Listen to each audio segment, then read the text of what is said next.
India Pakistan کی وار میں کیا ہوا، کیوں شروع ہوئی؟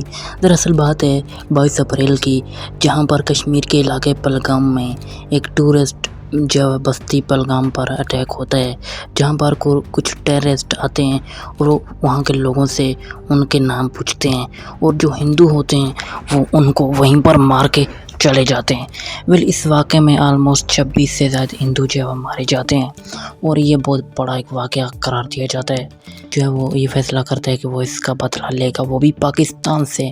مزے کی بات یہ ہے کہ اتنے بڑے ٹورسٹ علاقے پر کچھ دہشت گرد گھس کے ان کے لوگ مار کے چلے جاتے ہیں، اور وہاں پر کوئی سیکیورٹی نام کی چیز ہی نہیں ہوتی۔ جی ہاں، یہ بھی ایک سوچی سمجھی چال ہے، جس کے بارے میں ہم پھر ڈیٹیل سے بات کریں گے۔ لیکن میں آپ کو بتاؤں کہ جیسے یہ واقعہ ہوتا ہے، اس کے بعد پاکستان کو دھمکیاں مودی دینا سٹارٹ کر دیتا ہے، اور وہ ایسا ہی کرتا ہے۔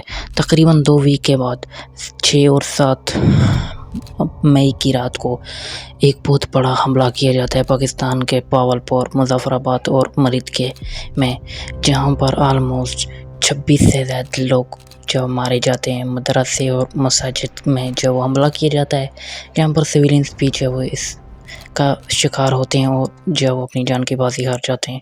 اس کے بعد تو بس انڈیا بالکل بہت چوڑا ہو جاتا ہے، اور وہ دھمکیاں دیتے ہیں کہ ہم پاکستان میں مزید بھی اٹیک کریں گے، اور بہت بڑی بڑی باتیں کرنا سٹارٹ کر دیتے ہیں۔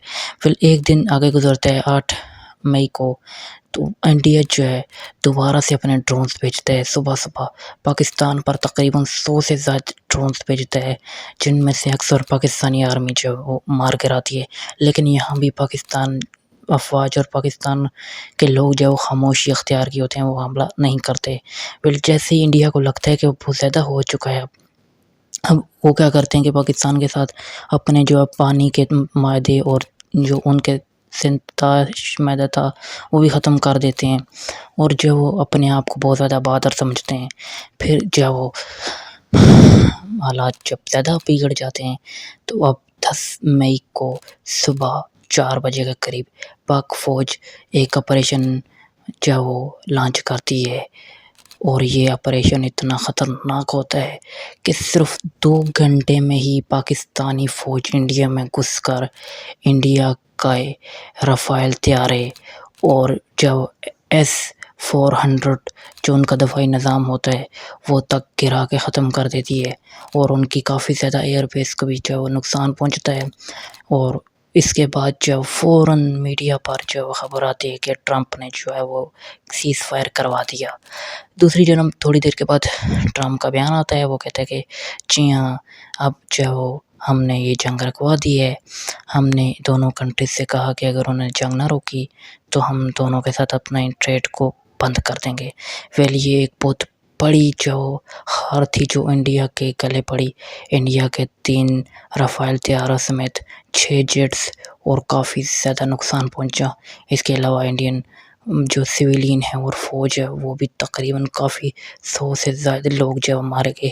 تو جنوب پاکستان میں 27 سے 28 لوگ اس حملوں میں شہید ہوئے، اور جو بارڈر کے قریب ارد گرد کی آبادیاں تھیں ان کو نقصان پہنچا، اور پھر یہ جنگ رک گئی۔ ابھی دونوں کنٹریز کے درمیان سیز فائر ہو رہا ہے، اور ابھی تک حالات معمول پر ہیں، لیکن ابھی بھی یہ بات مودی کو ہضم نہیں ہو رہی، وہ بہت بڑی بڑی گیدڑ بکریاں کر رہا ہے۔ اگر آپ چاہتے ہیں کہ ہم اس پر ڈیٹیل سے ویڈیو بنائیں تو ہمارے چینل پر کو سبسکرائب کر کے کمنٹ میں بتا سکتے ہیں، پھر میں آپ کو ڈیٹیل سے بتاؤں گا کہ کیا ہوا جنگ میں، کس طرح سے ہوا، کس نے پہل کی، کس کی شکست ہوئی، اور انڈین پائلٹ کا کیا بنا، کیا وہ واقعی پاکستان کے پاس موجود ہے۔